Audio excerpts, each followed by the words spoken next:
মনোযোগ দিয়ে কয়েকটা কথা শুনেন। আমি আজকে যে আয়াতের তাফসীর আপনাদেরকে শোনাবো সেই আয়াতটা আপনাদের অনেকের মুখস্থ আছে। সেটা হলো সূরা দোহা এর একটা ছোট্ট আয়াত।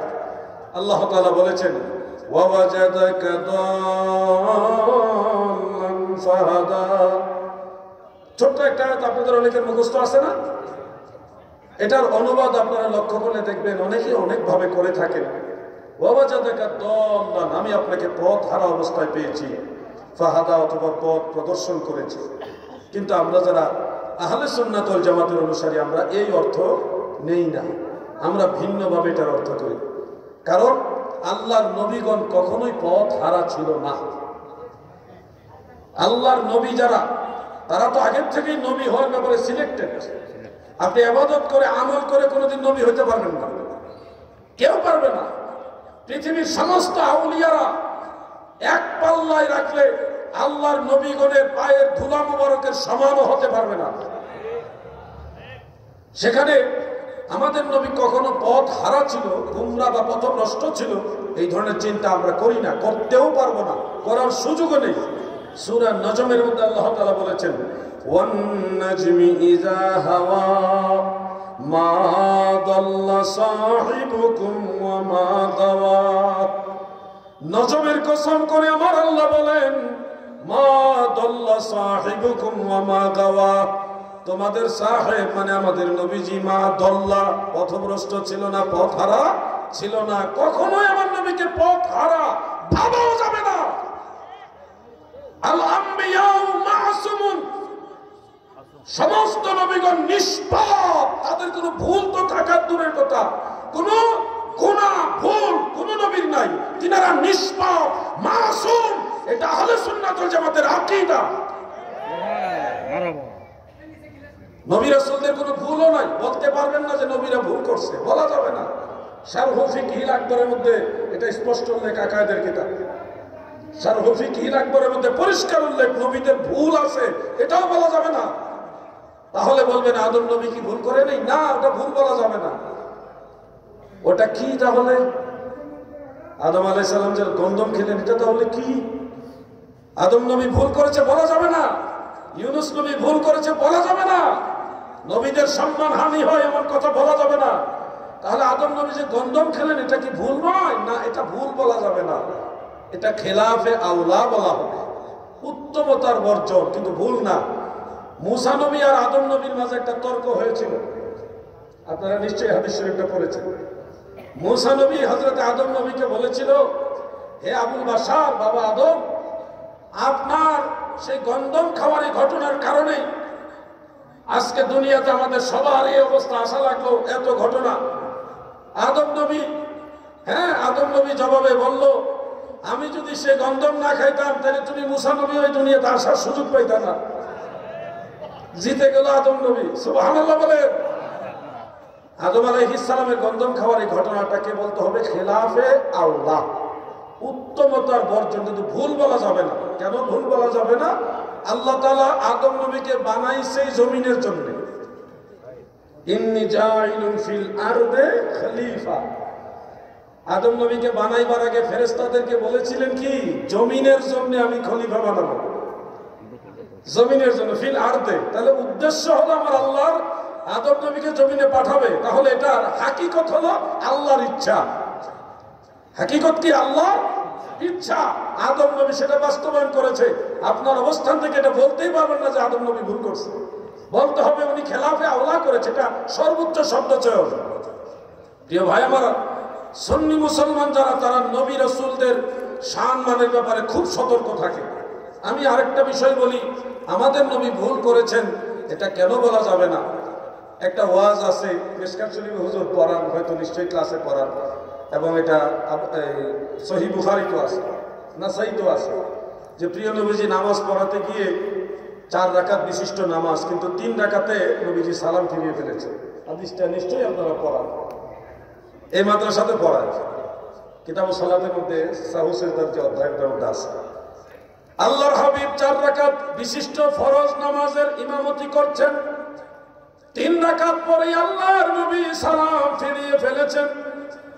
জুলিয়াদাই লম্বা হাতওয়ালা একজন সাহাবী জুলিয়াদাইন, লম্বা হাতওয়ালা একজন সাহাবী আল্লাহ রাসূলের কাছে গিয়ে বলেন, ইয়া রাসূলুল্লাহ, নবী গো, আপনি কি ভুলে গেছেন নাকি আল্লাহ তাআলা নামাজ কমিয়ে দিয়েছে? অর্থাৎ নামাজ তো 4 রাকাত, নবীজি পড়াইছে 3 রাকাত, তাহলে কম হইল না? তো ওই সাহাবীর ধারণা হয়তো আল্লাহ তাআলা 1 রাকাত নামাজ কমিয়ে দিয়েছে, অথবা প্রিয় নবীজি ভুলে গেছে।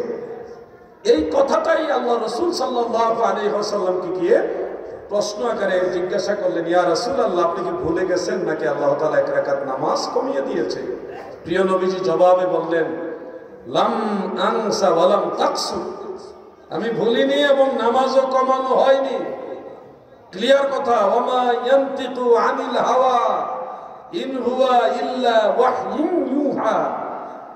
আল্লাহর নবী প্রবৃত্তির ধারণায় কথা বলতেন না, আন্দাজে অনুমানে কথা বলতেন না। নবীজি যা বলতেন তা ওহী, আমার আল্লাহর কথা, নবীর কথা, নবীর কথাই আল্লাহর কথা। সুবহানাল্লাহ বলেন। আল্লাহর নবী বললেন, সাহাবীরা, আমি ভুলে যাইনি, নামাজও কমানো হয়নি। ক্বালু বাল নাসিতা, সাহাবীদের ছোট্ট একটা দল, তিনারা বললেন, বরং আপনি হয়তো ভুলেই গেছেন ইয়া রাসূলুল্লাহ, নামাজ 4 রাকাতের মধ্যে আপনি 3 রাকাতে সালাম ফিরিয়েছেন। যখন ছোট্ট একটা দল সাহাবী তারা এই কথা বললেন, তখন নবীজি কোনো প্রতিউত্তর না দিয়ে আবার 1 রাকাত আদায় করে সিজদায়ে সাহু দিলেন, দিয়ে নামাজ কমপ্লিট করলেন।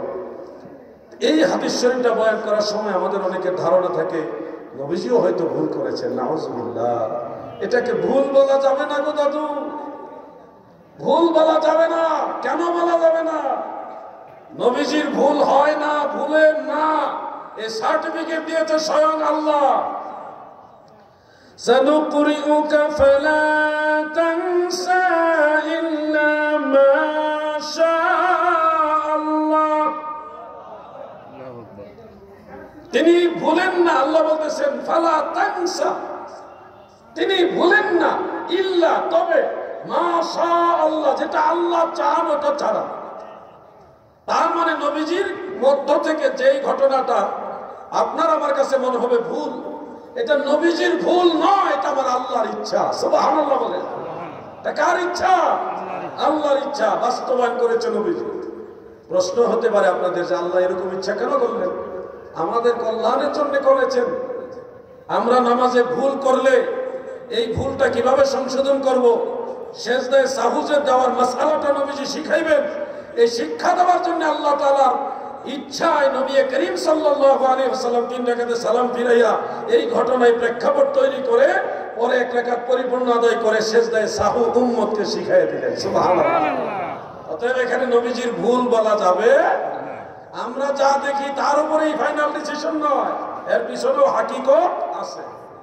আমার কথা বুঝতে কষ্ট হচ্ছে নাকি আপনাদের? অনেক আরামে আছেন, আমি সিরিয়ালি কথা বলবো, এবার আপনাদের একটু কষ্ট দিব, এমন কষ্ট দিব যে কষ্টে সওয়াব আছে। একটু জিকির করবেন, করবেন লা ইলাহা ইল্লাল্লাহ, জোরে লা ইলাহা ইল্লাল্লাহ, যাবেন লা ইলাহা ইল্লাল্লাহ, লা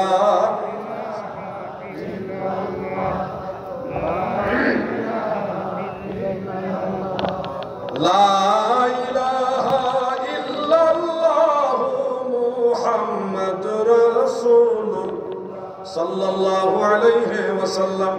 আমার দাদু ভাইরা গভীর মনোযোগ। আমি যেটা বোঝাতে চাচ্ছি, নবী রাসূলদের কোনো ভুল আছে এটাও বলা যাবে না, এটা আকীদার খেলাফ কথা। নবীদের গুনাহ তো নাই, নবীদের কোনো ভুলও নাই। এই জন্য আহলে সুন্নাত ওয়াল জামাতের আকীদা হলো আল আম্বিয়া ও মাসুমুন, সমস্ত নবীগণ নিষ্পাপ। কি নিষ্পাপ? মাসুম মানে নিষ্পাপ।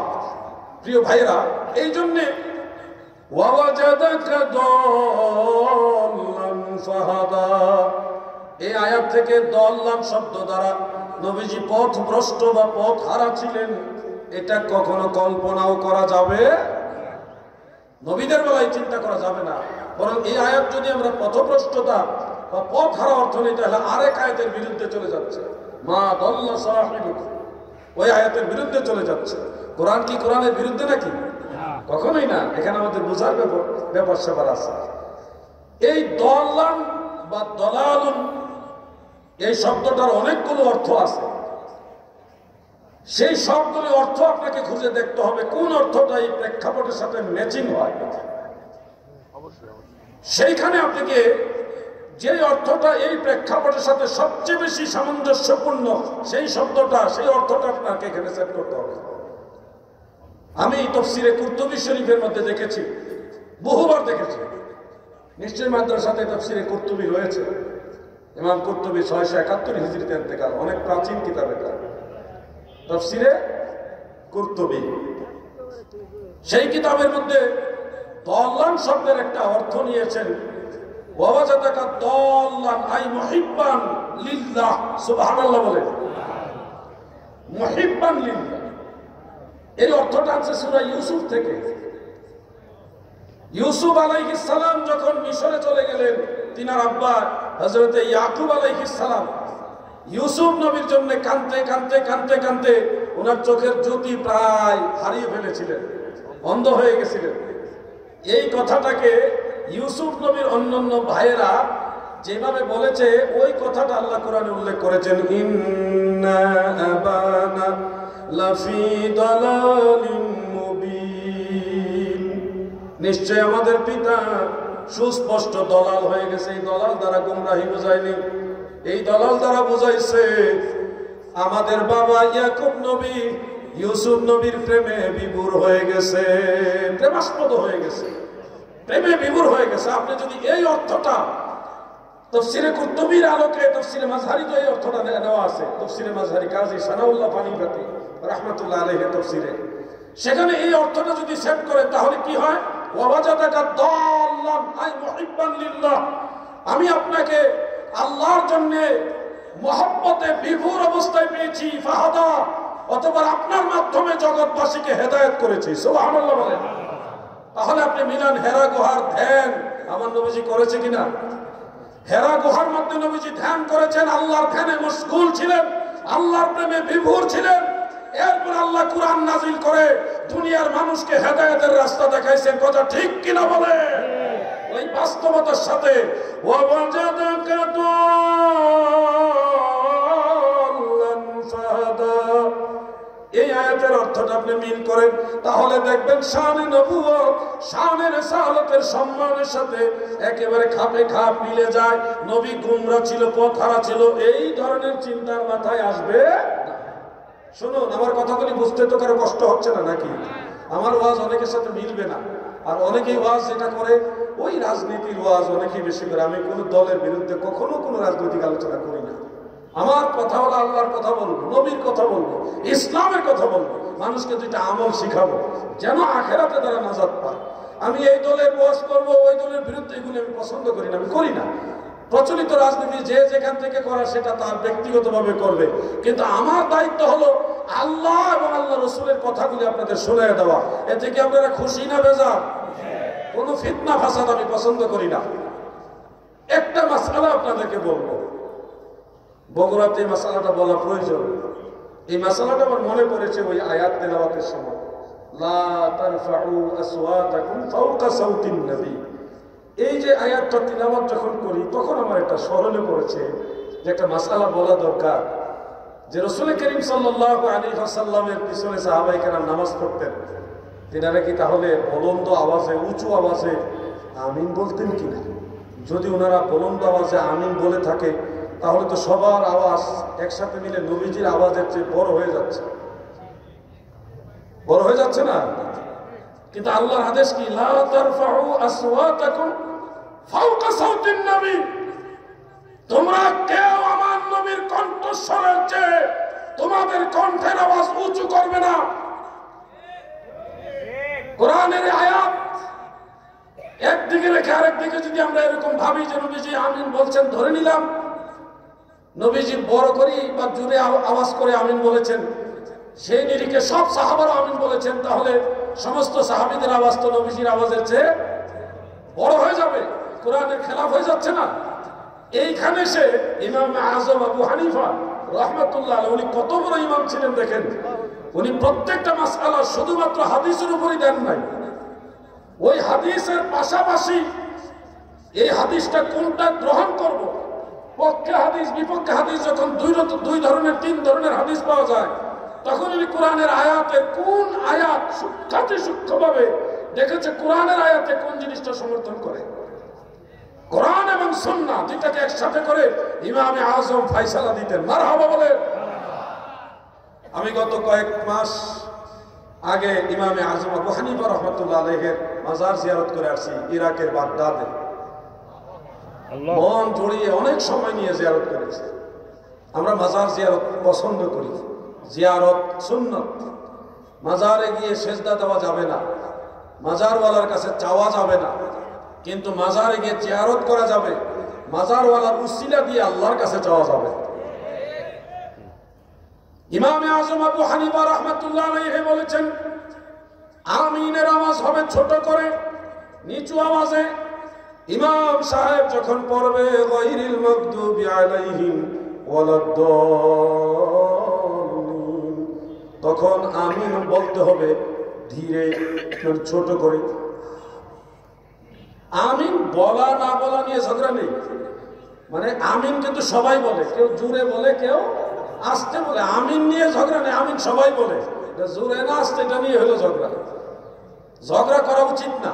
যারা শাফি মাযহাবের অনুসারী তারা আমিন জোরে বলবেন, অবশ্যই আপনার নামাজ হবে। কেউ যদি হাম্বলি মাযহাবের অনুসারী হন এবং আমিন জোরে বলেন, অবশ্যই আপনার নামাজ হবে। আমরা হানাফি মাযহাবের অনুসারী, আমরা আমিন আস্তে বলি, আমাদেরটা অবশ্যই হবে, কোনোটাই বাদ যাবে না, কোনোটাই গুনার কাজ হবে না। তবে অন্যান্য মাযহাবের তুলনায় আমাদের মাযহাবের আমলটা বেশি সওয়াব রাখে, বেশি আশা, অধিকতর বিশুদ্ধ। আমি কোনো পক্ষপাতিত্ব করে কথা বলছি না, রোজ জানতে হবে, উসুল জানতে হবে। একজন মুজতাহিদ যদি কোরআন সুন্নাহ গবেষণা করে একটা রায় দিতে গিয়ে খতা করেন, ভুল করে দেন, ভুল রায় দেন, এটার মধ্যে একটা সওয়াব আছে নাকি হুজুর? আর একজন মুজতাহিদ কোরআন সুন্নাহ গবেষণা করে যদি বিশুদ্ধ ফতোয়া দেন, সঠিক ফতোয়া দেন, ওনার ডাবল সওয়াব হয়। আমাদের মাযহাবের ইমাম আবু হানিফা রাহমাতুল্লাহ আলাইহি যে রায়টা দিয়েছেন, এটা হলো বিশুদ্ধ রায়, এজন্য আমাদের সওয়াব হলো ডাবল সওয়াব। সুবহানাল্লাহ। কিভাবে বিশুদ্ধ আমি বুঝিয়ে দিচ্ছি। একটা হাদিস তিরমিজি শরীফের মধ্যে উল্লেখ, অন্যান্য কিতাবও আছে, সেখানে সাহাবী ওয়াইল ইবনে হুজর রাদিয়াল্লাহু আনহু, এই নামটা মনে রাখবেন যুবক ভাইরা, ওয়াইল ইবনে হুজর, ওয়াইল ইবনে হুজর নামটা মনে রাখবেন, আপনাদের কাজে লাগবে। এই আলোচনার ফাঁকে আপনাদের প্রয়োজন হবে, আমি একটু পরে দু একজনকে জিজ্ঞাসা করব। ওয়াইল ইবনে হুজর রাদিয়াল্লাহু আনহু বলেন, সাল্লাইতু মা'a রাসূলিল্লাহি সাল্লাল্লাহু আলাইহি ওয়াসাল্লাম ফাইজা ক্বারাআ গায়রিল মাগদুবি আলাইহিম ওয়ালাদ-দাল্লিন ফাকালা আমিন ওয়া মাদ্দা বিহা সাওতাহু ওয়া ফি রিওয়ায়াতিন উখরা ওয়া রাফা'a বিহা সাওতাহু। আমি আল্লাহর নবীর সাথে নামাজ পড়েছি গো, আল্লাহর রাসূল যখন সূরা ফাতিহা শেষ করতেন তখন দীর্ঘ করে আমিন বলতেন। অন্য রাওয়ায়াত আছে নবীজি বড় করে আমিন বলেছেন, জোরে আমিন বলেছেন, এটা সহিহ হাদিস। জোরে আমিন নবীজি বলেছেন, এটা সহিহ হাদিস। ঝগড়া করো না, শোনো, এখানে শেষ না, আরো আছে। আমরা কোনো কিছু লুকাই না, কারণ আমরা 2 নম্বর মাল বিক্রি করি না। এই হাদিস যেই সাহাবী বর্ণনা করেছেন, বলুন তো নাম কি? দেখছেন, এটা মনে রাখার জন্য কেন বলছি, এটা বারবার কাজে লাগবে, আরেকবার জিজ্ঞাসা করবো। সেই ওয়াইল ইবনে হুজর রাদিয়াল্লাহু আনহু, তিনি আবার পরে হাদিস বর্ণনা করেছেন। এটা ইমাম আহমদ বিন হাম্বল, উনি ইমাম বুখারীর উস্তাদ, বেশি না 10 লাখ হাদিসের সনদ মুখস্থ জানতেন। পৃথিবীর মধ্যে সর্বাধিক হাদিসের সনদ যিনি মুখস্থ জানতেন, ইনি হলেন ইমাম আহমদ বিন হাম্বল রাহমাতুল্লাহ আলাইহি। ওনার মাজারও বাগদাদ শরীফে আমি জিয়ারত করে আসছি। প্রিয় ভাইরা আমার, বন্ধুরা আমার, সেখানে সহিহ সনদ উল্লেখ তাবারানীর মুআজামুল কাবীরের মধ্যে এবং সুনান দারাকুতনি শরীফে। মাদ্রাসায় যে কিতাবগুলির নাম বললাম, নিশ্চয়ই কিতাবগুলি আছে সেখানে। আমি প্রয়োজন হলে কেউ চাইলে আমি খুলে দেখিয়ে দেব।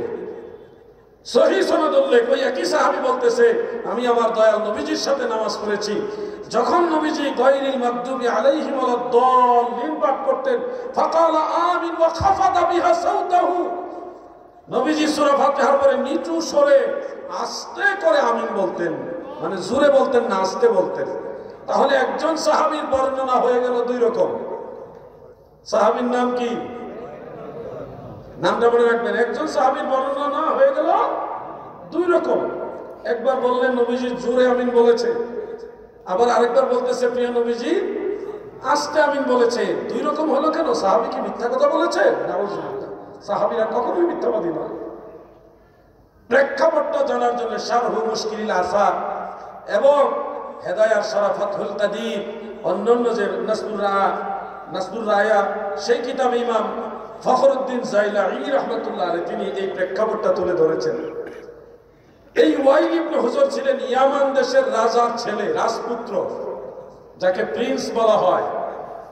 তিনি এবং তিনার সাথে আরো কিছু লোক নতুন মুসলমান হয়েছিলেন মদিনা শরীফে এসে, নও মুসলিম যাকে আমরা বলি আর কি, ইসলাম ধর্ম গ্রহণ করলেন, নবীজির সাহাবী হলেন। এরপরে তিনারা তো দিন সম্পর্কে জানতে হবে, কিভাবে নামাজ পড়তে হয়, কিভাবে কি করতে হয়, ধর্মের এই বিষয়গুলি জানার জন্য কিছুদিন এক লাগাতার নবীজির সাথে ওনারা ছিলেন। তো আল্লাহ রাসূল সাল্লাল্লাহু আলাইহি ওয়াসাল্লাম ওনাদের শিক্ষা দেওয়ার জন্য, তালিম দেওয়ার জন্য প্রথম কিছুদিন জোরে জোরে আমিন বলেছেন। উদ্দেশ্য হলো ওনারা যেন সূরা ফাতিহার পরে যে আমিন বলতে হয় এটা শিখতে পারে। কথাগুলি খেয়াল রাখবেন। তাহলে ওই ওয়াইল ইবনে হুজর যে বলছেন নবীজি জোরে আমিন বলছে, কথা ঠিক, কথা ঠিক। বাস্তবতাটা হলো নবীজি জোরে আমিন বলেছে ওনাদের শিক্ষা দেওয়ার জন্য, তালিম দেওয়ার জন্য। যখন সব নতুন সাহাবায়ে কেরাম শিখে ফেললেন যে সূরা ফাতিহার পরে আমিন বলতে হয়, তখন আবার নবীজি সুন্নাতের যে মূল আমল ওখানে চলে গেলেন, তখন আবার আস্তে আমিন বলেছেন। অর্থাৎ জোরে আমিন বলাটা সহিহ হাদিস, এটা হাদিস সঠিক, হাদিস সহিহ, কিন্তু সুন্নাত হলো আস্তে আমিন বলা। ইমামে আজম আবু হানিফা রাহমাতুল্লাহ আলাইহি দেখলেন যে আস্তে আমিন বলার আমলের সাথে কোরআনের আয়াতের মিল আছে। লা তারফাউ আসওয়াতাকুম ফাওকা সাওতিন নবী, কোরআনের সাথে এই হাদিসের মিল। আর বাস্তবতায় দেখেছি নবীজি জোরে আমিন বলেছে তালিম দেওয়ার জন্য, শিক্ষা দেওয়ার জন্য, পরে আবার আস্তে আমিন বলেছে। প্রেক্ষাপটে বলতেছে ফাইনাল আমল হলো আস্তে আমিন বলা। কোরআন বলতেছে নবীর আওয়াজের চেয়ে বড় আওয়াজ করা যাবে না, অতএব আস্তে আমিন বলাটাই হলো সুন্নাত, বেশি সওয়াবের কাজ। মারহাবা বলেন।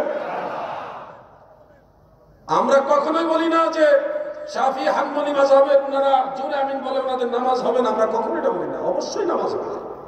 কিন্তু আমাদের দেশে যারা জোরে আমিন বলে তারা শাফিও না, হাম্বলিও না, হানাফিও না, মালিকিও না, এদের কোনো অভিভাবকই নেই।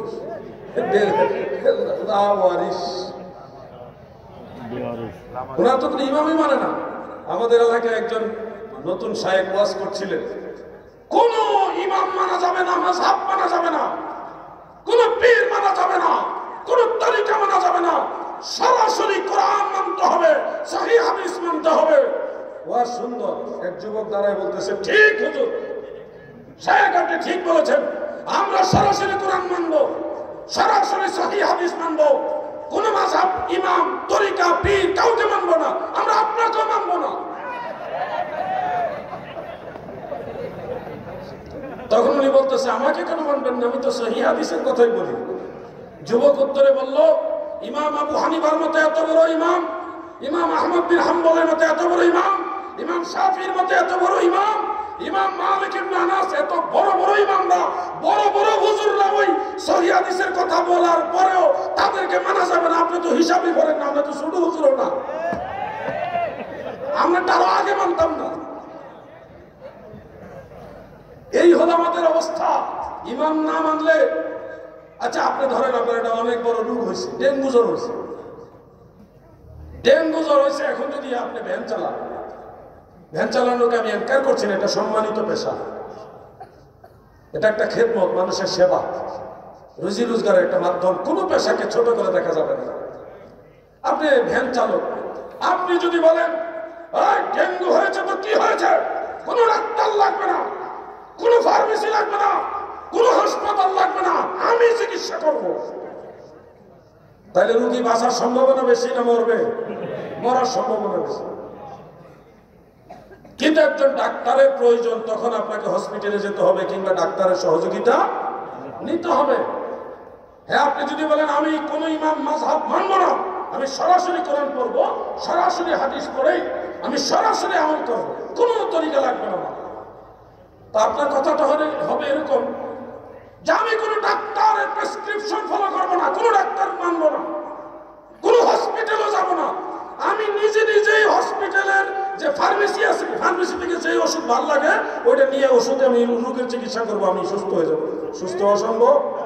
ডাক্তারের প্রেসক্রিপশন ছাড়া ওনার পছন্দ মতো যদি যে ফার্মেসি থেকে ওষুধ খায়, তাহলে রোগী ভালো হবে না মারা যাবে? বাস্তব বিষয়টা মনে করেন, একজন লোক রাজমিস্ত্রির সাথে থাকতে থাকতে মোটামুটি একটু রাজমিস্ত্রি কাজ শিখছে, মানে ওনাকে কি বলে আপনাদের এলাকায়, যুগালি না হেল্পার? যুগালি।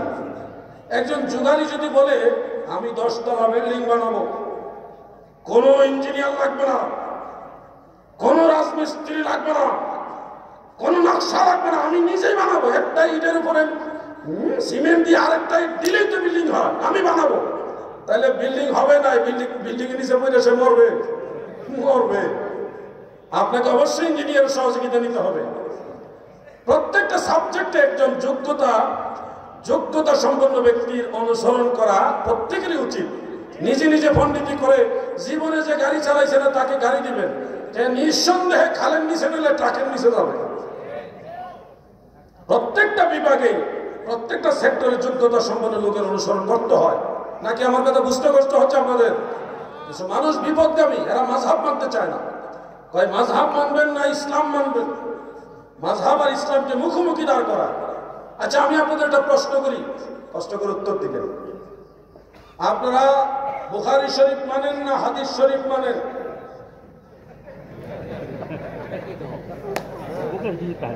হ্যাঁ, মাশাআল্লাহ, উত্তর দিয়েছেন, সুন্দর বলেছেন। একই, বুখারী শরীফ তো হাদিস শরীফ। শুনুন, মনোযোগ দিয়ে কথাগুলো শুনুন।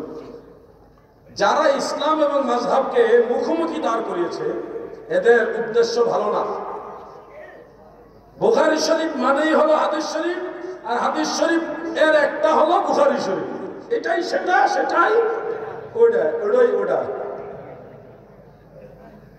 আমাদের ভাইয়েরা কি যেন হয়েছে জানি না, বিপদগামী এরা। আপনি মুনাজাত করছেন, এটা নিয়ে ঝগড়া, মুনাজাত করা বেদাত, হাত তুলে মুনাজাত করা কি বেদাত, আপনাকে ভয় দেখালো বেদাতের। আর আল্লাহ রাসূল সাল্লাল্লাহু আলাইহি ওয়াসাল্লাম বলতেছেন, আদ-দুআউ হুয়াল ইবাদা, দোয়া করা ইবাদত। আর দোয়া মুখলিবে যেটা আরেকটা, আদ-দুআউ হুয়াল ইবাদা। সহিহ হাদিস, আদাবুল মুফরাদ, ইমাম বুখারী এটা বর্ণনা করেছেন, সহিহ হাদিস। রাসূল পাক সাল্লাল্লাহু আলাইহি ওয়াসাল্লাম বলেন দোয়া করা ইবাদত, আর উনি কয় দোয়া করা বেদাত। কোনটা দিবেন? কি কোনটা দিবেন? বেদাত নিবেন না ইবাদত নিবেন? বেদাত বলছে সলিমুদ্দিনের ফুলা কলিমুদ্দিনে, আর ইবাদত বলছে রাহমাতুল লিল আলামিনে। কোনটা নিবেন? বেদাত না ইবাদত? আপনি বলবেন নবীজি দোয়ার কথা বলছে, হাত তোলার কথা তো বলে না। কি পেজ যে লাগাইবো জানেন? নবী করিম সাল্লাল্লাহু আলাইহি ওয়াসাল্লাম বলেছেন, হুজুর জানেন, প্রিন্সিপাল হুজুর আমার কাছে থাকাতে কি যে সহযোগিতা হইতেছে না। আর তো ওলামায়ে কেরাম আছেন, ইজা সাআলতুমুল্লাহ ফাসআলুহু বিবুতুনি আকুফাকুম, সুনান আবি দাউদ, সুনান ইবনে মাজাহ, মেশকাতও আছে হাদিস। তোমরা যখন আল্লাহর কাছে কিছু চাইবে, দোয়া করবে, তখন তোমাদের দুই হাতের পেট এইভাবে আল্লাহর কাছে তুলে তারপরে চাইবে। সুবহানাল্লাহ। দোয়া করতে হবে কিভাবে দেখেন না? কিভাবে দেখান, শরম লাগেনি? হাত তুলেন, ঘুম ভাঙবে। এইভাবে হাত তুলেন আল্লাহর কাছে। এইভাবে দোয়া করার পদ্ধতি শিখাইছে কে? আল্লাহর রাসূল সাল্লাল্লাহু আলাইহি ওয়াসাল্লাম। প্রিয় ভাইরা, তাহলে আমরা হাত তুলে দোয়া করব। কেউ যদি ফতোয়া দেয়, তাকে বলবো ভাই আপনার ফতোয়াটা আপনার পকেটে ঢুকাইয়া বাড়ি চলে যান, আমি আপনার কাছে কিছু চাই না, আমি আমার আল্লাহর কাছে চাই। বলেন আল্লাহর কাছে চাওয়া যাবে কি যাবে না? আরে আওয়াজ দিয়ে বলেন যাবে কি যাবে না? আমরা আল্লাহর কাছে যাবো না তো কার কাছে যাবো? নামাজের পরে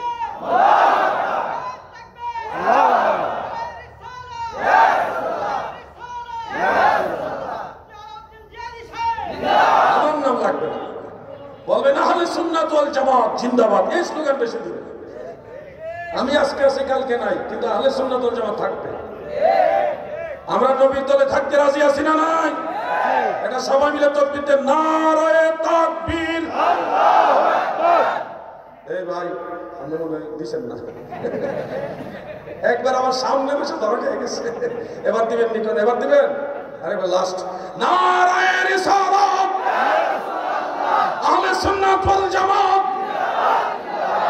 বাস এই তিনটা স্লোগান সবাই দিবেন, এরপর অন্যান্য স্লোগান দিবেন। প্রিয় ভাইয়ের আমার যেটা বলছিলাম, আমার দাদু ভাই যেটা বলতো নামাজের পরে নাকি, প্রিয় নবীজি আমাদের দয়াল নবীজি রাসূল আকরাম সাল্লাল্লাহু আলাইহি ওয়াসাল্লাম নামাজের পরে হাত তুলে দোয়া করেছেন। এই মর্মে আমার জানা মতে 9টা হাদিস আছে। আপনি হয়তো খুঁজে পান নাই, কিংবা হয়তো আমার চাইতে আরো 2-4টা বেশি জানেন। আমি পাইছি 9টা। কয়টা? 9টা। তাফসীর ইবনে কাসির আলিয়া মাদ্রাসার কামিলে তাফসীর বিভাগে পড়ায়। এখানে কি একটু কামিল মাদ্রাসা না, ফাজিল মাদ্রাসা এখানে নাই, তবে হুজুরের ঘরে নিশ্চয় আছে। আরবি কিতাব যেটা, বাংলা যেটা আছে ওটার মধ্যে আবার এই অংশ কাট করে দিছে, বাদ করে দিছে। মানে আশ্চর্য ব্যাপার।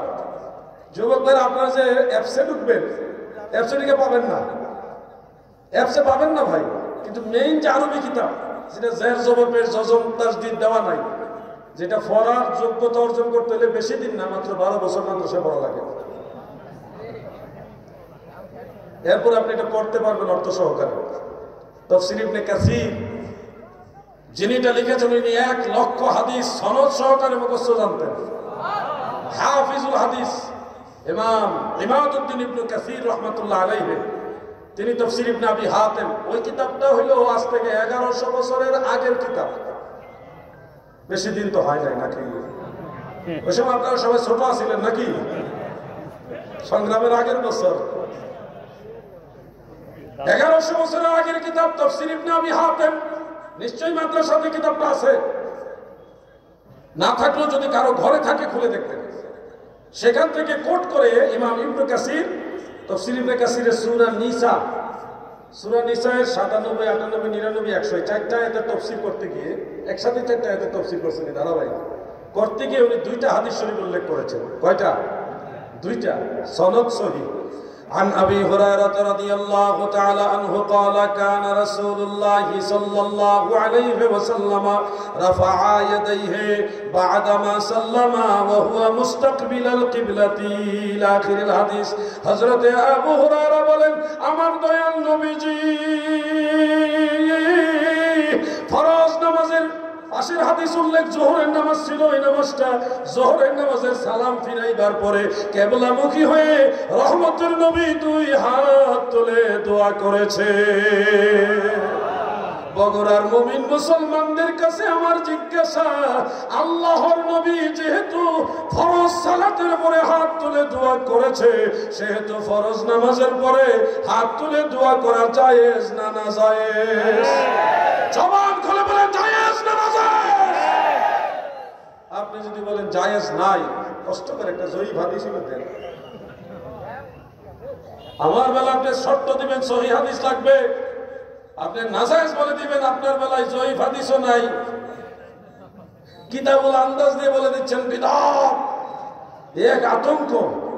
বিদআত মানে একটা আতঙ্ক লাগে দিয়েছে মানুষের মনে। আজকে কয়েকটা বিদআতের কথা বলি, কইতাম নিবা এগুলো সিলুটি মালদা বুঝছেন নি ভাই সাহেব। কয়েকটা বিদআতের কথা বলি। আপনাদের মসজিদে কাতার সোজা করার দাগ আসেনি? আপনারা কি জানেন মসজিদের কাতার সোজা করার এই দাগ বিদআত? কি জানেন না? ফতোয়া স্বামী খুলে কাতার সোজা করা বিদআত নয়, দাগটা বিদআত। কিন্তু না জায়েজ না, এটা জায়েজ বিদআত। এই জন্য সারা পৃথিবীতে আছে, কাবা ঘরেও আছে। বিদআত সব খারাপ না গো দাদু, কিছু বিদআত আছে ভালো জায়েজ, আর কিছু বিদআত হলো না জায়েজ। আচ্ছা, আপনাদের মসজিদে দান বাক্স আছে? আপনারা কি জানেন এই দান বাক্সগুলো বিদআত? জানেন না, শুধু জানেন মিলাদ পড়া বিদআত, এটাই জানেন। দান বাক্স যে বিদআত, এটা কিন্তু কোনো হুজুর ওয়াজ করে না। ভুলে ওয়াজ করে না। কিন্তু রাসূলের পাকের জামানায়, সাহাবীদের জামানায়, তাবিঈদের জামানায় কোনো মসজিদে দান বাক্স ছিল না। হ্যাঁ, এটা নাজায়েজ না, এটা জায়েজ, সওয়াবের কাজ। এটা যদিও বিদআত, কিন্তু এটা বিদআতে হাসানা, এটা উত্তম বিদআত, জায়েজ বিদআত, এটা সওয়াবের কাজ। এবার আরেকটা বিদআতের কথা জিজ্ঞাসা করি, বগুড়ার কোন মসজিদে মিনার আছে? মিনার আসেনি? আপনারা কি জানেন মসজিদের মিনার বিদআত? জানেন না? শুধু জানেন 40 জিয়াফত করা বিদআত। মসজিদের মিনার নবীজির জামানায় ছিল না, সাহাবায়ে কেরামের জামানায় ছিল না, এমনকি তাবিঈদের জামানায়ও ছিল না। বাদশাহ হেশাম বিন আব্দুল মালিকের জামানায় সে সর্বপ্রথম পৃথিবীতে মিনার আবিষ্কার হয়েছে। এর আগে মিনারই ছিল না। কিন্তু এই মিনার বিদআত হলেও এটা বিদআতে হাসানা, এটা জায়েজ বিদআত। যার কারণে কাবা ঘরেও পাবেন, মসজিদে নববীতেও পাবেন, মসজিদুল আকসায় ফিলিস্তিনে আমি নিজে দেখে আসছি, ওখানেও মিনার আছে। প্রিয় ভাইয়েরা আমার, আরেকটা বিদআতের কথা বলি, বলবো না? বেজার হইতেছেন আপনারা? ইমাম সাহেবরে মাসে বেতন দেননি? প্রতি মাসে বেতন দেন না? মুসল্লি হিসেবে মসজিদ কমিটির ভাইরা আপনারা ইমাম সাহেবের 3 বেলা বা 2 বেলা খাবারের ব্যবস্থা করেননি? আপনারা কি জানেন এই সিস্টেম বিদআত? কোন হুজুর জীবনেই বলবে না এটা বিদআত। খাওয়ান বন্ধ করে দেয়, যারা বেশি বাড়াবাড়ি করে তাদের খাওয়ান বন্ধ করে দেয়। বলবেন যে রাসূলের জামানায় মুসল্লির বাড়ি খাইয়া মাসে বেতন নিয়ে সিস্টেমে ইমামতি ছিল না, বিদআত। হুজুর আপনি খাওয়ান বন্ধ, দেখবেন সোজা হয়ে যাবে। এটা বিদআত হলেও এটা বিদআতে হাসানা, এটা সওয়াবের কাজ। যে খাওয়াবে সে সওয়াব পাবে, দোয়া পাবে, ইমাম সাহেবও খাবেন, অবশ্যই এটা জায়েজ আছে। কিন্তু সব বিদআত খারাপ না দাদু। আমি আরো তো একটা বলতে চাই, আপনারা কি শুনবেন? বলেন। মিলাদে পরে বলি, আরো কিছু বলি ভাই সাহেব। এগুলো এমন ওয়াজ, এই ওয়াজ সাধারণত আলেমরা করে না। এবার আরেকটা বিদআতের কথা বলি। আপনাদের ঘরে নিশ্চয়ই কোরআন শরীফ আছে। আমার সামনে আল্লাহর কোরআন আছে, আল্লাহ তাআলার কালাম। এই যে দেখুন কোরআন, আল্লাহর কোরআনে জের, জবর, পেশ, জজম, তাসদীদ আছে না? এই যে দেখেন আছে কিনা? আপনারা কি জানেন এই জের, জবর, পেশ, জজম, তাসদীদ সব বিদআত? জানেন না? আয়াতের চিহ্ন, পারার চিহ্ন, রুকুর চিহ্ন কোরআন শরীফে আছে না নাই? সব বিদআত। বলবেন আপনি কি বানাই বলতেছেন? না ভাই, আমরা কিছু স্টাডি করি বলতেছি। আলিয়া মাদ্রাসার কামিল একটা কিতাব পড়ায়, আল ইতকান ফি উলুমিল কুরআন, আল বুরহান ফি উলুমিল কুরআন। উসুলে তাফসীরের যে কিতাবগুলি একেবারে কিছুটা হলে যারা স্টাডি করছে তারা জানে আমার কথাগুলির দাম কতটুকু। আর যে বাংলা বই পড়তেছে ঠুস ঠাস ফতোয়া মারে, হ্যাঁ জীবনে বুঝবো না আমার কথা মূল্য। আইসক্রিম বেশি না, হ্যাঁ হইলো নতুন মুহাদ্দিস হইছে, জীবনে মাদ্রাসা বারিন্দা যারা বাংলা বই ফেরে ফতোয়া দিতেছে, সেই কথার মর্ম বুঝবে না। সে জানেই না কোরআন শরীফের ভিতরে বিদআত আছে। শুনতে খারাপ লাগে, কিন্তু বাস্তব এটাই। কোরআন শরীফে জের, জবর, পেশ, জজম, তাসদীদ, আয়াতের চিহ্ন, পারার চিহ্ন, রুকুর চিহ্ন সব বিদআত। কিন্তু এগুলি বিদআতে হাসানা। বিদআতে হাসানার মধ্যে এটা বিদআতে ওয়াজিবা, জরুরি বিদআত। মুসলমানের জন্য এটা জরুরি, এটা গ্রহণ করতে হবে। নাইলে কোরআন তেলাওয়াত করতে গিয়ে আপনি ভুল করবেন। কোন জায়গায় জবর দিতে হবে, কোন জায়গায় জের দিয়ে পড়তে হবে, কোন জায়গায় তাসদীদ দিয়ে পড়তে হবে, এটা তো আর আমরা সবাই জানি না। আমাদের সবার উপকার হয়েছে জের জবর থাকাতে। কি বলেন, উপকার হয়েছে কিনা? সারা বিশ্বের মুসলমানদের উপকার হয়েছে। এই জন্য এটা বিদআতে হাসানা এবং বিদআতে ওয়াজিবা, এটা জরুরি বিদআত। মুসলমানের জন্য জরুরি, এটা প্রয়োজন, সওয়াবের কাজ। এটা সব বিদআত খারাপ না। ও যুবক ভাইরা, তোমাদেরকে যারা কথায় কথা বিদআত বলে তাকে জিজ্ঞাসা করবেন এটা কি বিদআতে হাসানা নাকি বিদআতে সাইয়্যিআ। সে হয়তো বলবে এগুলি আমরা মানি না, বিদআতের ভাগ আমরা মানি না। তাকে বলবেন সাহাবায়ে কেরাম বিদআত 2 প্রকার মানছে, তাবেঈরা বিদআত 2 প্রকার মানছে, আপনি কেন মানবেন না? হুজুর জুমার নামাজে যে প্রথম আযান হয় 12:30টার সময়, আযানে সালিস, বুখারী শরীফে হাদিস আছে, আদতে কোরআন। এই আযান নবীজির জীবনে আছে নাকি? হযরত আবু বকর সিদ্দিকের জমানা আছে, উমর ফারুকের জমানা আছে, হযরত ওসমান রাদিয়াল্লাহু শেষে আসছে। ওনার জমানার শেষে উনি দেখতেছে খুতবার আগে আযান দিয়ে তো খুতবা শুরু। এই আযানের কারণে তাৎক্ষণিক আযান দিয়েই খুতবা শুরু, অনেকে সুন্নত পড়তে পারে না। বা পূর্ব প্রস্তুতিটা একটু ব্যাঘাত ঘটে, মুসলমানদের সংখ্যাও ব্যাপকভাবে বাড়ছে। এই জন্য উনি একটা আজান আবির্ভাব করলেন, আবিষ্কার করলেন, সেট করলেন। এবং হযরত আব্দুল্লাহ ইবনে ওমর সাথে সাথে বলেছিলেন হাযাল আযানু বিদআত, এই আযান বিদআত। কিন্তু সব সাহাবারাই বলছেন বিদআত হলো বিদআতে হাসানা, বিদআতে হাসানা আবার এটা সুন্নতে সাহাবা, সুন্নতে সাহাবা। এবার এটার উপর ইজমা হয়ে গেছে। সাহাবায়ে কেরাম বিদআতে হাসানা মানে সলিমউদ্দিনের গোলা কলিমউদ্দিন হে বিদআতে হাসানা মানে না। আপনাদের জুমার নামাজে খুতবা হয় কয়টা? একটা। আরবি খুতবা কয়টা? দুইটা। আর বাংলা খুতবা একটা। কিছু হুজুর বের হবে, তারা বলবে জুম্মার আগে বাংলা খুতবা জায়েজ নাই, বিদআত বলবে না। এগুলি আলেম না, এগুলো আলেমের জাতও না, একবারে লেখাপড়া করে না। শুনেন, খুতবা দুইটা, আর আজানের আগে যেটা হয় এটা বয়ান, আলোচনা, রাসূলের হাদিসের বর্ণনা, এটা সুন্নতে সাহাবা। এটা কি সুন্নতে সাহাবা? 30 জন সাহাবী থেকে খুতবার আজানের আগে রাসূল পাকের হাদিস বয়ান করার প্রমাণ আছে। কতজন সাহাবী? 30 জন। বলবেন কোন কিতাবে আছে? মনে রাখবেন, ইমাম বুখারীর উস্তাদ, ইমাম মুসলিমের উস্তাদ, ইমাম আবু বকর ইবনে আবি শাইবা রাহমাতুল্লাহ আলাইহির মুসান্নাফের মধ্যে হাদিসগুলো উল্লেখ। 30 জন সাহাবী, এর মধ্যে বিখ্যাত একজন সাহাবী হযরত আবু হুরায়রা রাদিয়াল্লাহু আনহু, হযরত আব্দুল্লাহ ইবনে মাসউদ ফকিহ সাহাবী। ওনারা জুমার নামাজের খুতবার আজানের পূর্বে অন্যান্য সাহাবীদেরকে নিয়ে রাসূল পাকের হাদিস শরীফগুলি বয়ান করতেন।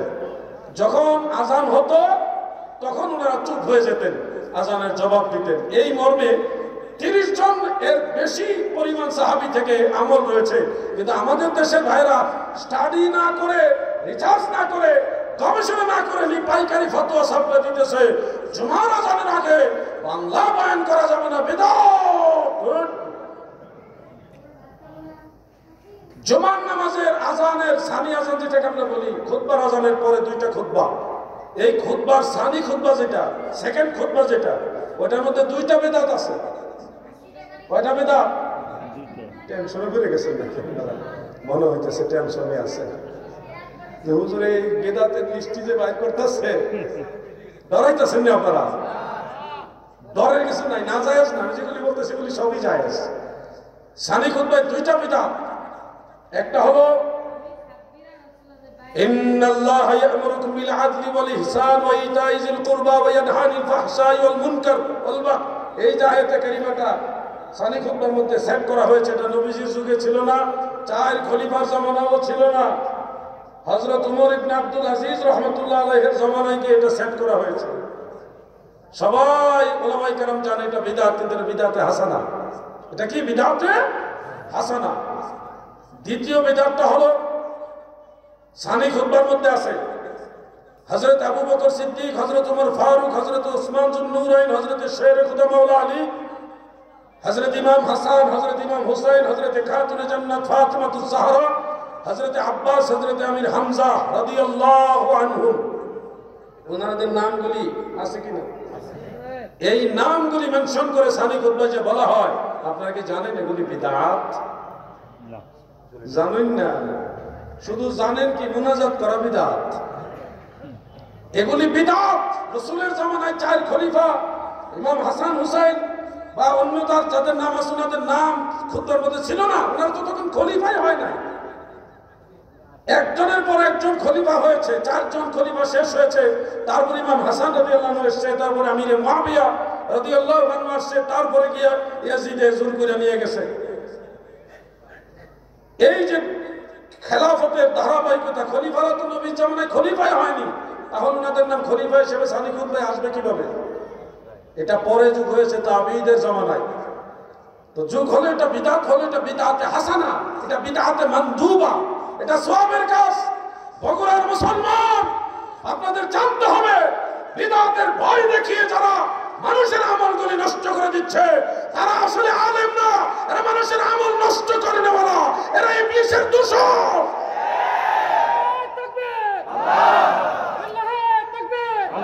নারায়ে তাকবীর বলো, লিল্লাহি তাকবীর লাগতো না।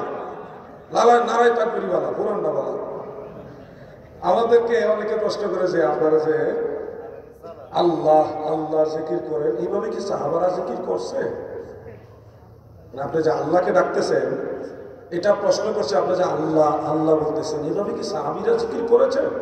তাকে বলবেন, ভাই লিল্লাহে তাকবীর, এইভাবে সাহাবারা কি তাকবীর দিছে কিনা? তো যদি আল্লাহ আল্লাহ জিকির করা অপরাধ হয়, তাহলে তো লিল্লাহে তাকবীর অপরাধ।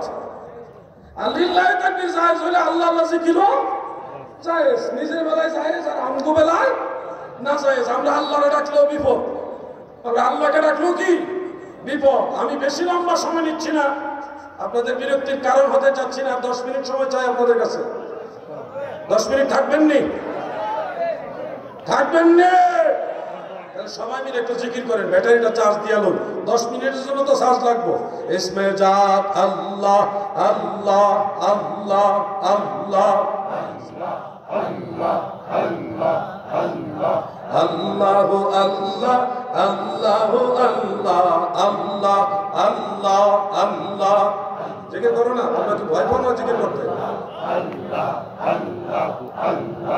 আল্লাহ আল্লাহ আল্লাহ আল্লাহ আল্লাহ আল্লাহ আল্লাহ আল্লাহ আল্লাহ আল্লাহ আল্লাহ আল্লাহ আল্লাহ আল্লাহ আল্লাহ আল্লাহ আল্লাহ আল্লাহ আল্লাহ। নূর নবী প্রেমের ছবি, নূর নবী ধ্যানের ছবি, আসে কন্দর জায়ান মায়া মেনার কোল দেখো পূর্ণিমার চাঁদ। আল্লাহ আল্লাহ আল্লাহ মায়া মেনার কোল যেন পূর্ণিমার চাঁদ। আল্লাহ আল্লাহ আল্লাহ মাশাআল্লাহ, খুব সুন্দর জিকির। নূর নবী প্রেমের ছবি, নূর নবী ধ্যানের ছবি, আসে কন্দর জায়ান মায়া মেনার কোল যেন পূর্ণিমার চাঁদ। আল্লাহ আল্লাহ আল্লাহ আল্লাহ আল্লাহ আল্লাহ আল্লাহ আল্লাহ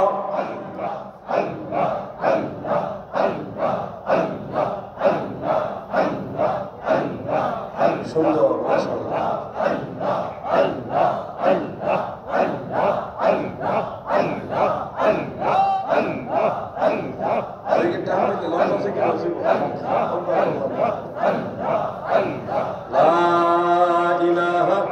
ইল্লাল্লাহু মুহাম্মাদুর রাসূলুল্লাহ সাল্লাল্লাহু আলাইহি ওয়া আলিহি ওয়াসাল্লাম। প্রিয় ভাইরা আমার, সময় একেবারে কম, আবার সুনির্দিষ্ট একটা টাইমের মধ্যে মাহফিল শেষ করতে হবে। আমাদের আলোচনার মধ্যে যতগুলি কথা আসে, প্রত্যেকটা কথার পিছনে আপনাদের শিক্ষণীয় কিছু আছে।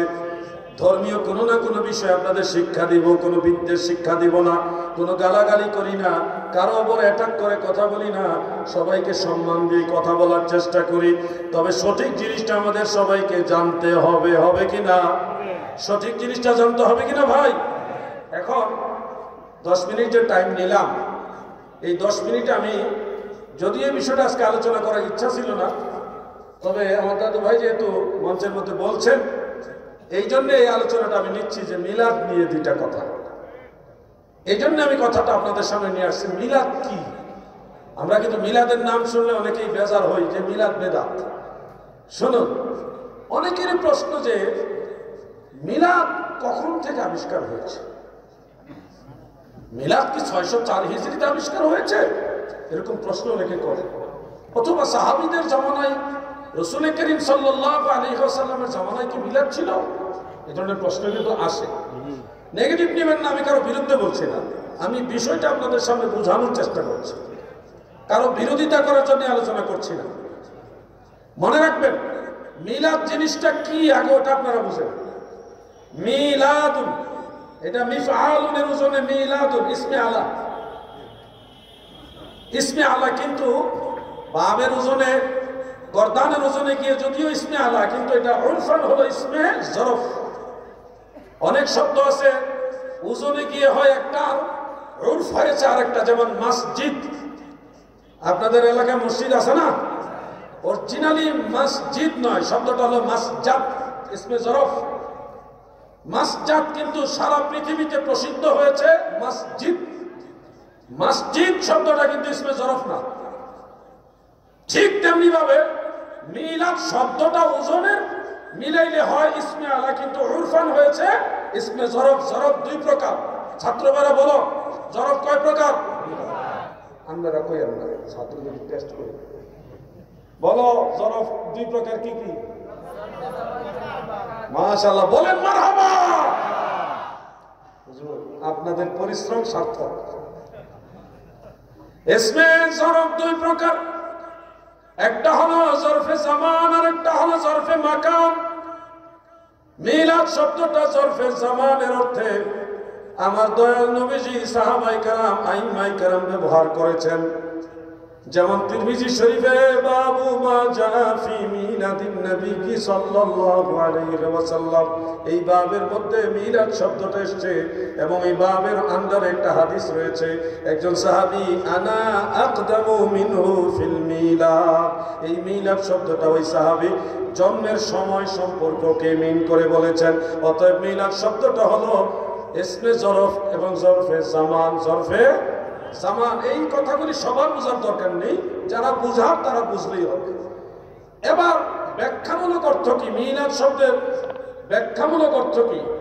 ব্যাখ্যামূলক অর্থ হলো রাসূল করিম সাল্লাল্লাহু আলাইহি ওয়াসাল্লাম যেই সময়ে বেলাদত মুবারক হয়েছেন, যে সময় নবীজির জন্ম মুবারক হয়েছেন, শুভাগমন হয়েছেন, ওই সময় সম্পর্কে যে বিশেষ বিশেষ ঘটনাগুলি বিভিন্ন হাদিস শরীফে এসেছে, সেই ঘটনাগুলি আপনাদের সামনে যদি কোথাও বর্ণনা করে, নবীজির জন্মকালীন সেই সময়ের ঘটনাগুলি, বিশেষ অলৌকিক ঘটনাগুলি যদি কোনো মজলিসে বর্ণনা করে, কোনো মাহফিলে বর্ণনা করে, ওই মাহফিলটাকে বলা হয় মিলাদের মাহফিল।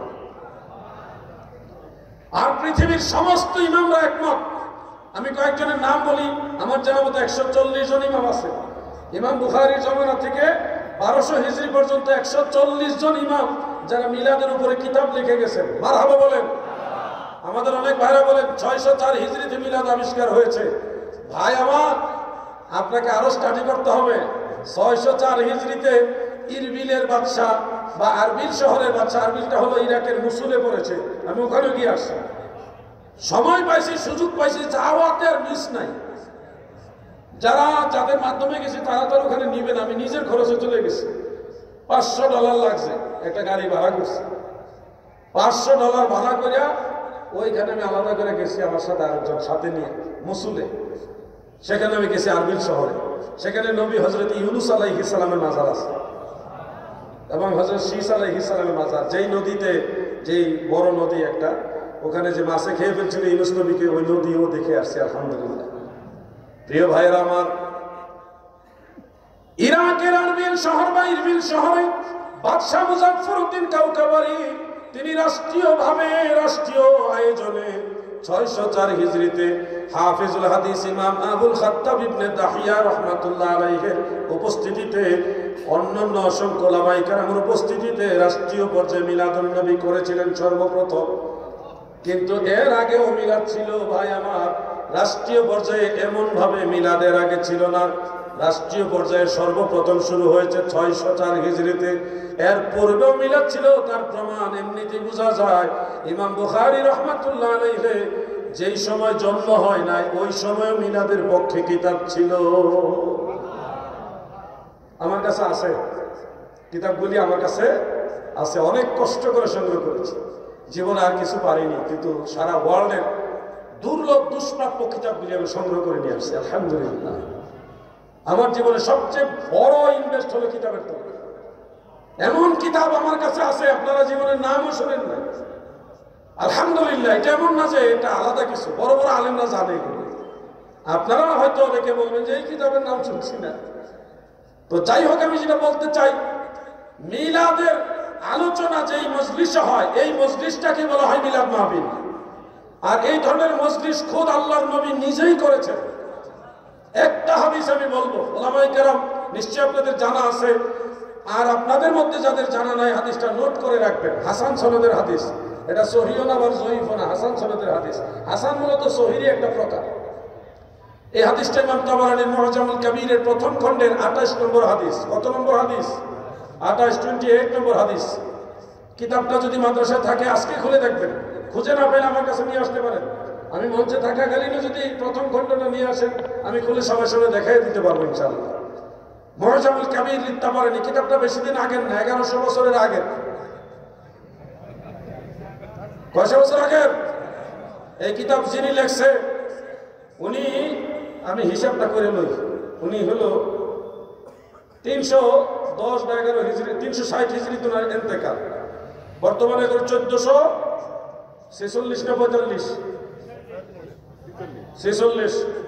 1446 থেকে মাইনাস দিলাম 360, কত হইল হুজুর? 1086, প্রায় 1100 বছর আগে। উনি মারা গেছে হইল 1086 বছর আগে। কিতাব তো মরার পর লেখছে না, আগে লেখছে। এই জন্য কিতাব কত বছর আগের? এটা 1100 বছর আগের কিতাব। সেখানে স্পষ্ট হাদিস এইভাবে রয়েছে, আন আয়েশা রাদিয়াল্লাহু তাআলা আনহা قالت تذاكر رسول الله صلى الله عليه وسلم وابو بكر رضي الله عنه ميلادهما عندي سبحان الله। আম্মা জান আয়েশা বলেন, দুনিয়ার মানুষ শোনো, আম্মা জান আয়েশা সিদ্দিকা রাদিয়াল্লাহু তাআলা আনহা বলেন, আমার দয়াল নবীজি এবং আবু বকর সিদ্দিক দুইজনে আমি আয়েশার কাছে অবস্থান করে মিলাদের তাজকিরা মানে মিলাদের আলোচনা মানে আমাদের ভাষায় হলো মিলাদ মাহফিল করেছে। মিলাদের মজলিস, মিলাদের তাজকিরার মজলিস খোদ আল্লাহর রাসূল করেছে। তুমি মিলাদের দলিল খুঁজে পাও না, তুমি দলিল খুঁজে পাও না। আর আমরা মিলাদের দলিল পড়তে পড়তে ক্লান্ত হয়ে গেছি।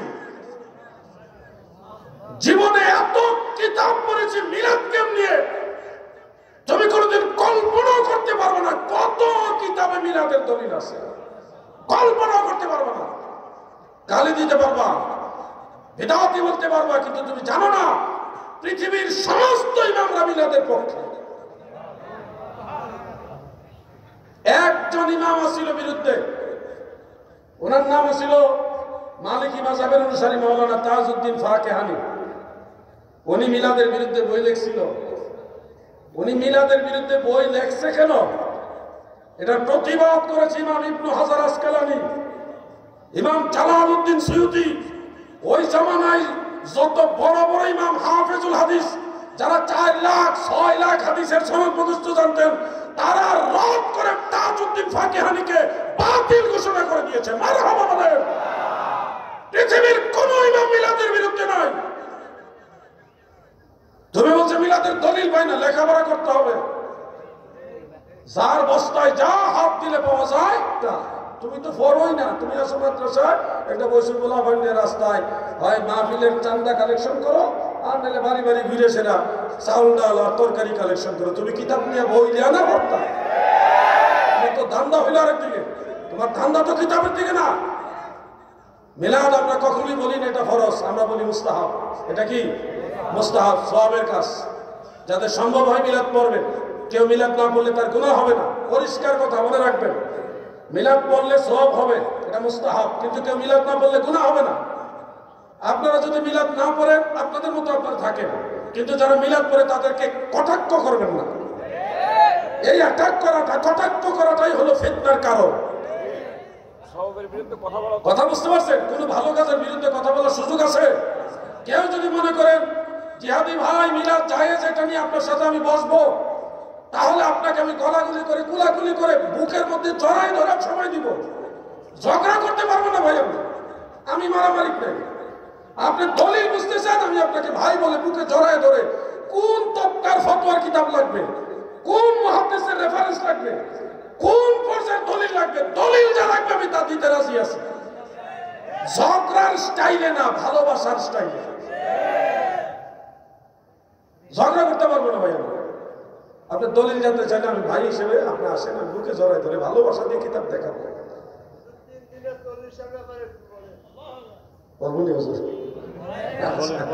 অনুমতি আছে সবার? 3 দিনে 40 দিনে বা 4 দিনে 5 দিনে 40 দিনে যে ইসালে সওয়াব উপলক্ষে যে একটু খাবার আয়োজন, এটা মুস্তাহাব, এটাও সওয়াবের কাজ।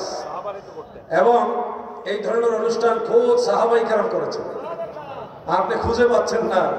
আমাদের অনেক হুজুর কয় খাইলে দোয়া করা যাবে না, দোয়া করলে খাওয়া যাবে না। কি আজগুবি ফতোয়া বানাইছে হুজুর, চিন্তা করছেন? ফরিদপুর অঞ্চলে দিয়ে আমি শুনতেছি অনেকে আলেমরা মঞ্চে বসা, ওখানে মাটির ইয়াতে ফ্লোরিং বসাইছে, মঞ্চে বসা একজন বলতেছে যে হুজুর আমরা তো জানি খাইলে দোয়া করা যায় না।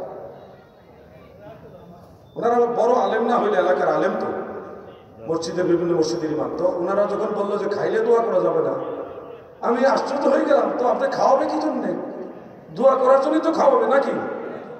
যে লোক খাবে কিন্তু দোয়া করবে না, তাকে খাওয়াবেন আপনারা? সুনান আবি দাউদের মধ্যে উল্লেখ, হযরত আব্দুল্লাহ ইবনে বুশর রাদিয়াল্লাহু আনহু থেকে বর্ণিত, তিনি বলেন প্রিয় নবীজি একদিন আমাদের বাড়ির মেহমান হয়েছে। পরে আমার আব্বাজান হযরত বুশর রাদিয়াল্লাহু আনহু নবীজিকে মেহমানদারি করলেন, খাবার দিলেন। দেওয়ার পরে আব্দুল্লাহ ইবনে বুশর রাদিয়াল্লাহু আনহুর আব্বাজান, উনিও সাহাবী, বলতেছি ইয়া রাসূলুল্লাহ আমাদের জন্য দোয়া করুন। খাওয়া দাওয়া শেষ, ওই সাহাবী বললেন ইয়া রাসূলুল্লাহ আমাদের জন্য দোয়া করুন। প্রিয় নবীজি 2 হাত উঁচা করে দিলেন এবং একের উপর এক দোয়া করতেই আছেন, দোয়া করতেই আছেন, লম্বা দোয়া করলেন। তা এখান থেকে কি বোঝা যায় খাইলে দোয়া করা যাবে কিনা? আপনার দোয়ার বিপক্ষে মনে হয় নাকি? খাইলে দোয়া করা যাবে তো? এই হাদিস থেকে তো প্রমাণ হয়ে গেল। এখন সাহাবায়ে কেরাম মানুষ মারা গেলে তাদের আত্মার মাগফিরাতের বা আত্মার শান্তির জন্য খাবার অনুষ্ঠান করতো কিনা, বা মানুষকে খাবার দিত কিনা, খাওয়াইতো কিনা, এই রেফারেন্সটা নোট করেন। 3টা কিতাব নাম বলি, যে কোনো একটা কিতাব আপনার ঘরে থাকলে খুঁজে নিয়ে নেবেন। খুঁজে না পেলে আমাকে সহযোগিতার জন্য বলবেন, আমি আপনাকে সহযোগিতা করব। একটা হলো ইমাম বুখারীর উস্তাদ ইমাম আহমদ বিন হাম্বল রাহমাতুল্লাহ আলাইহির কিতাবুজ জুহুদ, কিতাবুজ জুহুদ। আরেকটা হলো ইমাম আবু নুআইম ইসবাহানী রাহমাতুল্লাহ আলাইহির হিলিয়াতুল আউলিয়া, হিলিয়াতুল আউলিয়া। 3 নম্বরটা আরো একটু সহজ, ইমাম জালালউদ্দিন সুয়ুতী রাহমাতুল্লাহ আলাইহির লেখা আল হাবিলিল ফাতাওয়া, আল হাবিলিল ফাতোয়া অনেক আলেমের ঘরে আছে। সহিহ সনদে হাদিস উল্লেখ, ইন্নাল মাউতা ইফতানুনা ফি কুবুরিহিম সাবআ ফাকানু ইস্তাহিব্বুনা আন ইউতআমা আনহুম তিলকাল আইয়াম। মানুষ যখন মারা যায় রে, মারা যাওয়ার প্রথম 7 দিন সে কবর জগতে খুব বেশি ফিতনায় থাকে, কষ্টের মধ্যে থাকে। এই জন্যে প্রিয় নবীজির সাহাবারা কি করতেন? ফাকানু ইস্তাহিব্বুনা আন ইউতআমা আনহুম তিলকাল আইয়াম। এই 7 দিনের 7 দিনই প্রিয় নবীজির সাহাবীগণ ওই মৃত ব্যক্তির পক্ষ থেকে দুনিয়ার মানুষদেরকে খাবার খাওয়াইতো। মা বাবা মারা গেলে, মুরব্বীরা মারা গেলে তাদের আত্মার শান্তির জন্য খাবার খাওয়াইলে বা চেহেলাম কুলখানি ফাতিহা ইসালে সওয়াব 40 যেই নামই বলি আমরা, এই অনুষ্ঠান করলে মানুষকে খাবার দিলে, তুমি আমাকে বলছো বিদাতি ভাই আমার, তুমি জানো নি তোমার এই ফতোয়া রাসূলের সাহাবীদের উপরে গিয়ে পড়ছে। পাগলামি করো না ভাই, অনেক দলিল আছে এই ব্যাপারে, আমার লেখা বই আছে একটা আলাদা, এই বইগুলি সংগ্রহ করবেন। 2টা বই আছে আজকে, একটা আছে প্রিয় নবীজির সালাত, বেশি নাই, কিছু গাড়িতে জায়গা হয়, এত বই জায়গা হওয়া সম্ভব না। এই বইটা আপনাদের প্রত্যেকের ঘরে ঘরে নিয়ে যান, প্রিয় নবীজির সালাত। হানাফি মাযহাবের পক্ষে এবং লা মাযহাবিরা যে বিভিন্ন মিথ্যা অভিযোগ এগুলি রদ করেছে বইটার মধ্যে। আযান, ইকামত, ওযু, গোসল, নামাজ, প্রত্যেক নামাজ, জানাজা নামাজ, ঈদের নামাজ, জুমার নামাজ, কসরের নামাজ, এই বইটা আপনারা সংগ্রহ করবেন। এটা 500 টাকা দিয়ে, 500 টাকা, বড় বই তো, সংগ্রহ করে রেখে দেন। আপনার লাগবে, আপনার স্ত্রীর লাগবে, আপনার ছেলে মেয়ের লাগবে, বংশ পরম্পরা লাগবে, নামাজ, এটা তো সবারই লাগবে। এই বইটা সবার প্রয়োজন, আপনাদের কাছে আসবে, কেউ উঠবেন না। আরেকটা বই আছে প্রিয় নবীজির নূরের তৈরি সম্পর্কিত একটা বিষয় বই, এইটার নাম নূরে মুজাসসাম। এটা 200 টাকা, এটা ছোট বই, 200 টাকা, যে কেউ নিতে পারবে। যারা নবীজিকে মাটির তৈরি বলেন আপনারা ওই বইটা পড়বেন, পড়লে আপনাদের ধারণা চেঞ্জ হয়ে যাবে। মাটির ব্যবসা করার কোনো সুযোগই নেই। এই বইটা 200 টাকা দিয়ে সংগ্রহ করবেন। এই ভাইয়ের প্রশ্নটা আমি সংক্ষেপে বলে দিলাম। আরো কিছু প্রশ্ন আমার ভাইয়ের কাছে মনে হয় জমা হয়েছে, শর্টকাটে দিতে হবে কারণ সময়ও আমার হাতে নাই, 12টা প্রায় বেজে গেছে। হুজুর সালাম নেবেন। আসসালামু আলাইকুম ওয়া রাহমাতুল্লাহ। আল্লাহুম্মা সাল্লি আলা সাইয়্যিদিনা মাওলানা মুহাম্মদ ওয়া আলা আলি সাইয়্যিদিনা মাওলানা মুহাম্মদ সাল্লাল্লাহু আলাইহি ওয়াসাল্লাম। দরুদ শরীফটি কোন হাদিস শরীফের কিতাবে কত নম্বর পৃষ্ঠায় রয়েছে, কত নম্বর হাদিসে জানালে উপকৃত হবে। এটা নাসাই শরীফে আছে।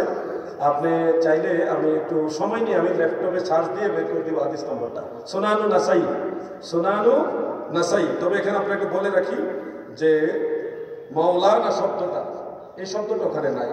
সেখানে আল্লাহুম্মা সাল্লি আলা মুহাম্মদ ওয়া আলা আলি মুহাম্মদ, সেখানে সাইয়্যিদিনা মাওলানা, এটা হলো নবীজির উপাধি, নবীজির উপাধি। এটা যে কোনো জায়গায় লাগানো যায়। দুরূদ ইব্রাহিম যেটাকে বলা হচ্ছে, অনেক জায়গায় আছে সাইয়্যিদিনা নাই, কিন্তু অনেক জায়গায় সাইয়্যিদিনা আছে দুরূদ ইব্রাহিমের মধ্যে। তো এই শব্দগুলি যদিও নবীজির দুরূদ শরীফের মধ্যে এক্সট্রা লাগানো, কিন্তু এটা নবীজির নামেরই একটা গুণ, সিফত, নবীজির সিফত। তো নাসাই শরীফের সহিহ সনদে হাদিসটা আছে। নাসাই, সুনানু নাসাই, আল্লাহুম্মা সাল্লি আলা মুহাম্মদ, এই শব্দটা দিয়ে আপনি সার্চ দেন যদি আপনার সুযোগ থাকে। আমার মোবাইলও আছে, আমি তো একটা সময় লাগবে এটা বের করতে। মোবাইলও আছে আমার কাছে, ল্যাপটপে আমার 22,654টা কিতাব আছে। তো আমি চাইলে এখনই বের করে দিতে পারবো। তো জরুরি হলে আমি দিয়ে যাবো খুঁজে বের করে। আর যদি মনে করেন একটু কষ্ট করে খুঁজে বের করে নেবেন, তাইলে আমি বললাম যে আপনার আল বাহিসুল হাদিস একটা সফটওয়্যার আছে আমার মোবাইলেও, এটার মধ্যে আপনি লিখেন আল্লাহুম্মা সাল্লি আলা মুহাম্মদ, এটা লিখলে আশা করি পেয়ে যাবেন আল বাহিসুল হাদিস। এই যে এই সফটওয়্যারটার মধ্যে অসংখ্য কিতাব আছে, এই সফটওয়্যার অসংখ্য কিতাব, মানে গণার বাইরে।